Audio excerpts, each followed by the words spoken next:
रीवा सहित पूरे मध्य प्रदेश के युवाओं के लिए एक बड़ी खबर सामने आई है। मोहन सरकार सरकारी नौकरी के नियमों में बड़ा बदलाव करने की तैयारी कर रही है। सामान्य प्रशासन विभाग ने नए भर्ती नियमों का प्रारूप जारी किया है, जिसमें सरकारी नौकरी की पात्रता, स्थायी नियुक्ति और पारिवारिक स्थिति से जुड़े कई अहम प्रावधान शामिल किए गए हैं। नमस्कार, आप देख रहे हैं विंध्या टाइम्स और मैं हूं आपके साथ प्रीति। आज की खबर मध्य प्रदेश सरकार की नई भर्ती नीति से जुड़ी हुई है, जहां सरकारी नौकरी की तैयारी कर रहे लाखों युवाओं के लिए नए नियम लागू होने की संभावना बन गई है। क्या आपको बोरवेल करवाना है लेकिन लोकल और सस्ते पाइप्स लगाकर हो गए हैं परेशान? तो अब आपके शहर में आया है न्यूट्रॉन 40 kg बोरवेल पाइप। दमदार क्वालिटी के साथ 10 साल की गारंटी, ज्यादा मजबूती और लंबी उम्र का वादा। तो अगली बार बोरवेल करवाएं, केसिंग पाइप सिर्फ न्यूट्रॉन 40 kg ही लगवाएं। सबसे पहले बात करते हैं सबसे चर्चित प्रावधान की। सरकार द्वारा जारी मसौदा नियमों के मुताबिक अब 2 से अधिक जीवित संतान वाले उम्मीदवारों को सरकारी नौकरी नहीं मिलेगी। यानी यदि किसी व्यक्ति की 2 से ज्यादा जीवित संतानें हैं और उनमें से किसी एक का जन्म 26 जनवरी 2001 या उससे बाद हुआ है, तो वह किसी भी सरकारी सेवा या सरकारी पद के लिए पात्र नहीं माना जाएगा।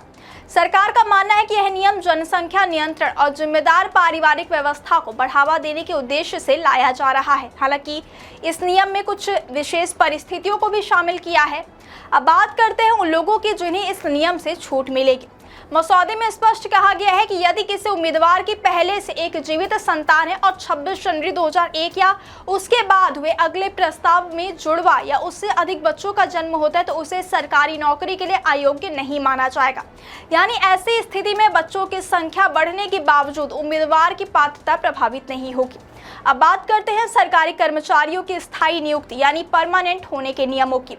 सरकार ने इस संबंध में भी एक महत्वपूर्ण बदलाव प्रस्तावित किया है। मसौदा नियमों के मुताबिक यदि किसी कर्मचारी की परिवीक्षा अवधि यानी प्रोबेशन पीरियड समाप्त होने के 6 महीने के भीतर विभाग कोई निर्णय नहीं लेता, तो संबंधित कर्मचारी को स्वतः स्थायी कर्मचारी माना जाएगा। अब तक कई मामलों में देखा गया है कि कर्मचारी वर्षों तक स्थायी नियुक्ति के इंतजार में रहते थे, लेकिन नए नियम लागू होने पर ऐसी स्थिति से राहत मिल सकती है। यह प्रावधान कर्मचारियों को प्रशासनिक देरी से होने वाली परेशानियों से बचाने के लिए महत्वपूर्ण माना जा रहा है। अब बात करते हैं एक और अहम नियम की। सरकार ने स्पष्ट किया है कि जिस व्यक्ति का 1 से अधिक जीवित जीवन साथी होगा और उसे भी सरकारी नियुक्ति के लिए पात्र नहीं माना जाएगा। हालांकि विशेष परिस्थितियों में राज्य सरकार को छूट देने का अधिकार रहेगा। यानी यदि कोई असाधारण मामला सामने आता है तो सरकार अपने विवेक से राहत प्रदान कर सकती है। इसके अलावा उम्मीदवारों की शारीरिक और मानसिक क्षमता को लेकर भी सख्त प्रावधान किए गए हैं। मसौदे के मुताबिक किसी भी अभ्यर्थी की नियुक्ति तब तक नहीं की जाएगी जब तक वह निर्धारित मेडिकल परीक्षण में शारीरिक और मानसिक रूप से सेवा के लिए योग्य नहीं पाया जाता। सरकारी सेवा में चयन के बाद भी मेडिकल फिटनेस को अनिवार्य शर्त के रूप में रखा गया है। सरकार का कहना है कि बेहतर प्रशासनिक व्यवस्था और दक्ष कार्यप्रणाली के लिए यह जरूरी है कि नियुक्त होने वाला व्यक्ति पूरी तरह सक्षम हो। अब सवाल यह है कि इन नियमों का असर किस पर पड़ेगा।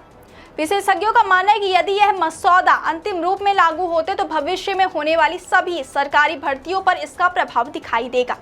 विशेष रूप से वह युवा जो सरकारी नौकरी की तैयारी कर रहे हैं, उन्हें इन नए नियमों और पात्रता शर्तों की जानकारी रखना बेहद जरूरी होगा। वहीं कर्मचारी संगठनों और सामाजिक संगठनों की भी इस मसौदे पर नजर बनी हुई है, क्योंकि यह नियम सीधे तौर पर लाखों अभ्यर्थियों और सरकारी कर्मचारियों को प्रभावित कर सकते हैं। फिलहाल यह केवल प्रारूप यानी ड्राफ्ट नियम है और सरकार द्वारा सुझाव एवं आपत्तियां आमंत्रित की जा रही हैं। सुझावों पर विचार करने के बाद ही अंतिम नियमों को अधिसूचित किया जाएगा। अगर बात करें निष्कर्ष की, तो मध्य प्रदेश सरकार भर्ती प्रक्रिया को अधिक पारदर्शी, व्यवस्थित और जवाबदेह बनाने की दिशा में आगे बढ़ रही है। लेकिन अगर 2 से अधिक बच्चों वाले उम्मीदवारों पर प्रस्तावित प्रतिबंध सबसे ज्यादा चर्चा का विषय बना हुआ है। अब देखना यह होगा कि अंतिम नियमों में क्या बदलाव होते हैं और सरकार इन्हें कब लागू करती है।